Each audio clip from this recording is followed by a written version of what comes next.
Welcome to today's webinar, where we are going to be talking about tools for accessible courses.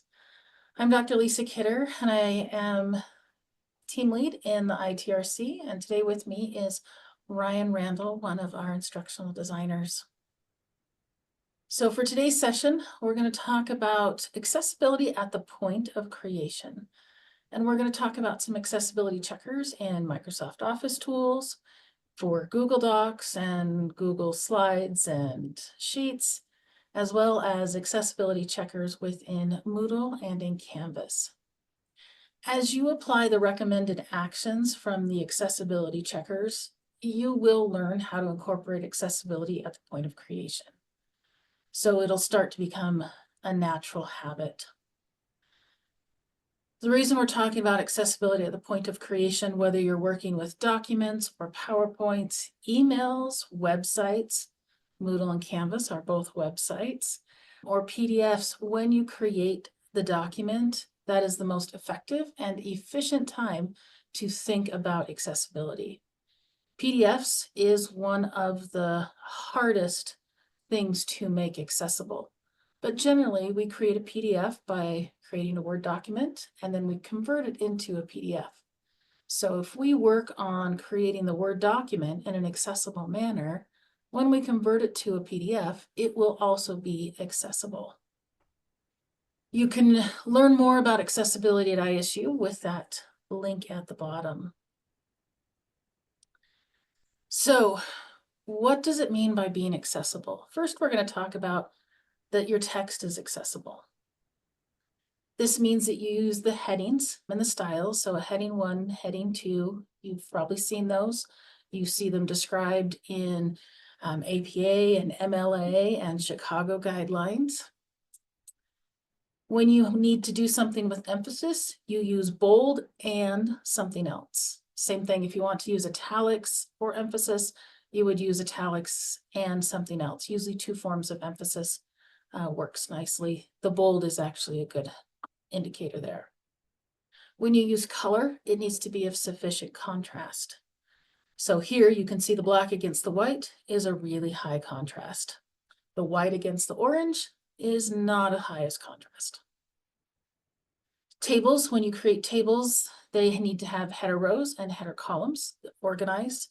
Tables are used for data or information, not necessarily to make your page look pretty. And the PDFs are not just simply scanned images. There are ways to make PDFs accessible, like I was talking about, but generally we create PDFs from other sources. So it's much easier to create an accessible PDF when you are creating that document. If you do have to have a scanned image, there are ways to go through and do optical character recognition, generally with your scanner. There is a tool that comes with that. You'll notice in the bottom right hand, there is a QM SRS 8.3. This stands for the Quality Matters Specific Review Standard 8.3. All of these items are associated with that standard. Quality Matters is a rubric for the design of quality courses. So you'll see those at the bottom. Another thing to think about is that images are accessible. So when we add images, they need to have alt text. All images need to have alternate text. The alternate text for a decorative image is basically you mark it as decorative. And if you have complex graphs, diagrams, etc., they need to have longer descriptions or perhaps a video walkthrough to provide an alternate for the image. When you are adding an image into anything that you create, there's 2 questions that you should ask. The first question is, why is this image here? The majority of the images that we use are decorative, so they should be marked as decorative. They are great for engaging students who can see them, but for students who need to use a screen reader, long descriptions about here is my double squares with a mountain and a sun or a moon rising in the background is actually a barrier. So we want to make sure that the images that are on the screen that are decorative are marked as decorative so that we don't create additional barriers.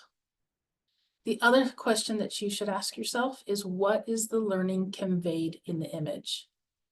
Now here on this screen, I used this because this image is a common icon that is used to add images into items.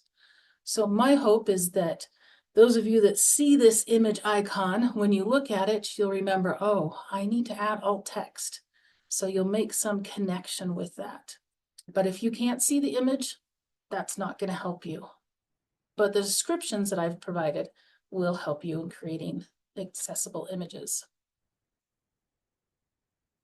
Video and audio are also two things that need to be made accessible. They should have closed captions or transcripts. Transcripts are appropriate when it's just audio, so there's no images, the transcript is just sufficient. Also, talking head videos. So here, if you were just looking at me with this, all you would need is the transcript. Sometimes our bridge videos I class, it's just a short description, but where I have the slides on the screen that are describing each of the items that I'm displaying, I would want to have closed captions. And when you watch this video on our YouTube channel, you will see that it does have closed captions. Lucky for you, we have a new tool called Panopto. And this tool will make closed captions for you. So if you have not seen one of our Wednesday webinars about Panopto in the past, we have a playlist and you can watch and learn how to add your videos in there and they will automatically be captioned. We are striving to give you the tools to help you make everything that you create accessible. So those are the things that we're looking for when we say, what is accessible? These are kind of generic. There are federal guidelines that I did not go into, and my overview here is just the top of the iceberg. So if you want to learn more and do a deep dive into accessibility, our Disability Services office has lots of information for you. So let's talk about accessibility checkers. In Microsoft Office, which is one of the tools that is very prominent, it is embedded in almost every product. You will find the accessibility checker on the review tab, and it says check accessibility. There's a link here to read more and to dig more into Microsoft Office accessibility in general. What I can say is Microsoft Office has done an amazing job of continually improving things. So if you have not looked at the accessibility checker in Word recently, you should take another look. What I am going to show you is how to do this in PowerPoint. And I picked PowerPoint for one reason, we all use them, and two, PowerPoint has all the accessibility issues. What I've done here is I've taken this and I've gone over to the review tab and I have my accessibility checker. There's lots of things that you can do now. A pane will pop up on the right and walk you through the things that need to happen. And when you look down below, it'll tell you why to fix it and steps to fix it. You can actually keep this pane open as you work so that you can see when you put in a new accessibility issue. When you click on the item, it will actually take you to the place to fix it. There's a lot going on there. One, it checks it. Two, it describes why. Three, it lists out the steps, but now you also have links that will take you directly to the point to fix it. And there's even a link down there at the bottom that if you want to read more about that specific issue, it will take you to get more information about that specific issue. I especially love the feature where you can have that pane open and it can track it, because then that will help you figure out when the recommendations show up and when you are out of just habit and the normal process of creating things, you're like, oh, wait, this was something that was not quite accessible. What can I do to fix it? So I encourage you to open that up and watch as you go through. All right. What about Google? We are a Google school, and lucky we have a tool for that. It is called Grackle. There is an instructional video on our instructional library that walks you through how to add this add-on into your Google tools. It works for Docs, it works for Sheets, it works for Slides. I pulled this image because I also wanted you to see that for Grackle Docs, there are 22 accessibility checks. That WCAG 2.0, that is the Web Content Accessibility Guidelines that are the standard guidelines actually worldwide that determine accessibility. And so it's using those guidelines. But if you look over at Sheets, Google Sheets, it's only 13 checks, and for Google Slides, it's only 16 checks.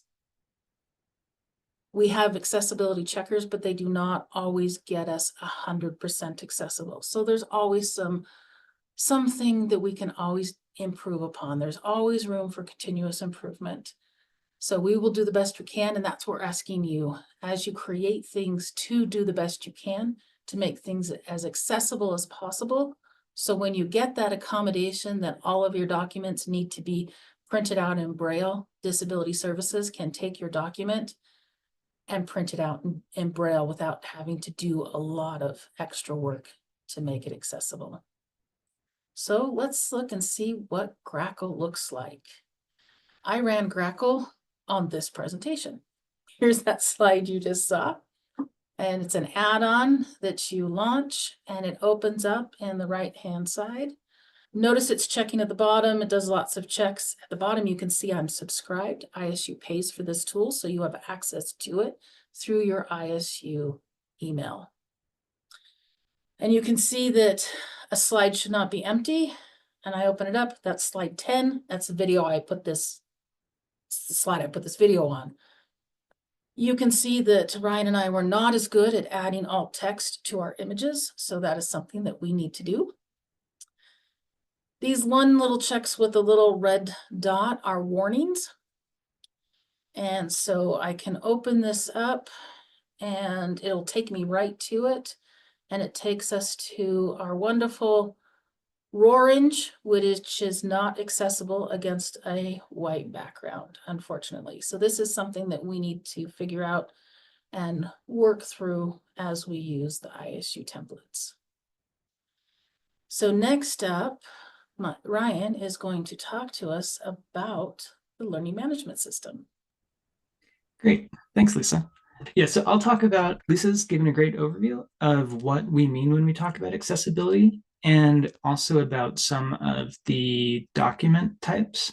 Now I'm going to talk about the two learning management systems. So first about Moodle and then a preview of what we'll have soon in Canvas. So Accessibility Plus Toolkit is what we have available currently in Moodle. And much like the other checkers that Lisa's been describing, it has the ability to check for things. It has the ability to do some automated fixes. And then also it will alert you to things that you get to improve yourself.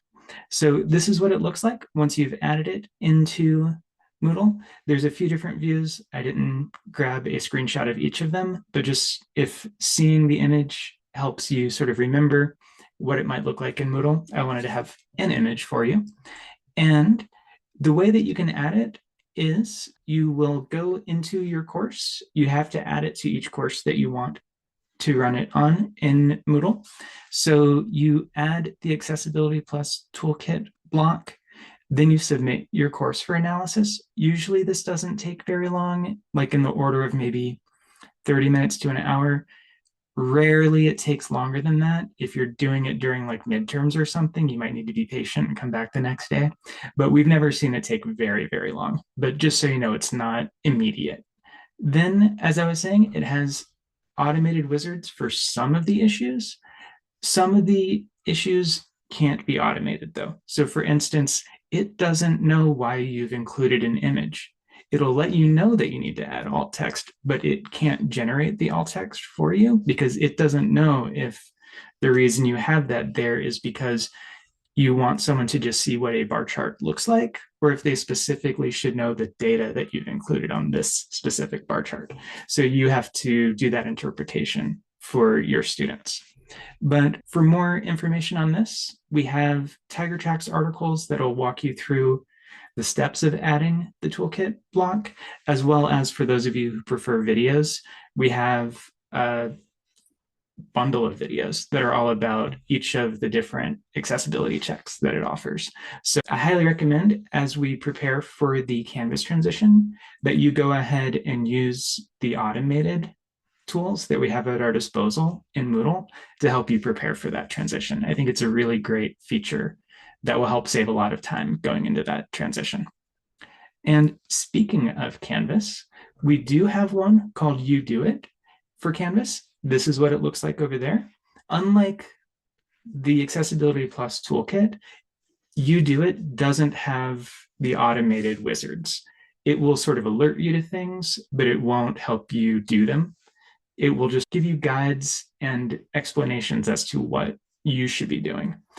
It's great that we have this tool because what it does, it's different from the built-in accessibility checker in Canvas. Canvas does have one that will just check each page at a time as you're authoring it.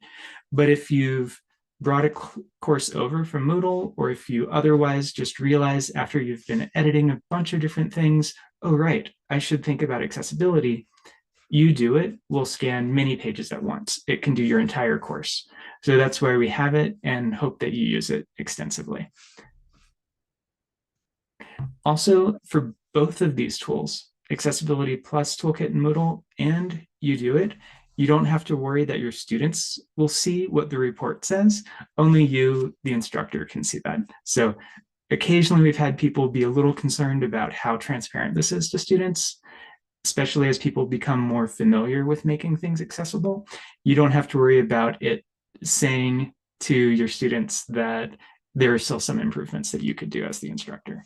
So, and in Canvas, as soon as you've added it, there's a very nice user guide that comes along as soon as you add You Do It to your course. We're also going to be developing some of our own localized things for some of the templates that we've made and some of the other things that are specific to ISU. But the You Do It user guide is an excellent place to get started. So if you're one of the eager adopters who are already looking at things in Canvas and you're working ahead of what we've been able to create through the ITRC, this guide is an excellent resource to get going with. So thank you all for joining us today. If you want to learn more, please go ahead and look at our collection of Tiger Tracks articles. These are ones that we've written here to help make sure to apply these different questions about technology to our context here at ISU. We also have a Wednesday webinar video library where you can see past recordings of events exactly like this one. And for future webinars, you can also see our schedule. We have one of these every Wednesday at 2 p.m. And you can use the QR code that's on the screen to see these particular slides with operable links if you want to be able to click on those and have them take you places. So you can always meet with us here in the ITRC. You can email us at itrc@isu.edu, call us on the phone, 208-282-5880. For people who are in Pocatello, you can go to Oboler Library, room B17, and we have on-demand appointments, which we are happy to do through Zoom, over the phone, or in person, and you can schedule those with us. And finally, watch for future Wednesday webinars in ISU Idaho State Today. That's where we send those announcements out to everyone. And also make sure to check the ISU Canvas transition website for all of the updates about this ongoing transition to the new LMS. So thanks again for joining, and we will see you in a future Wednesday webinar.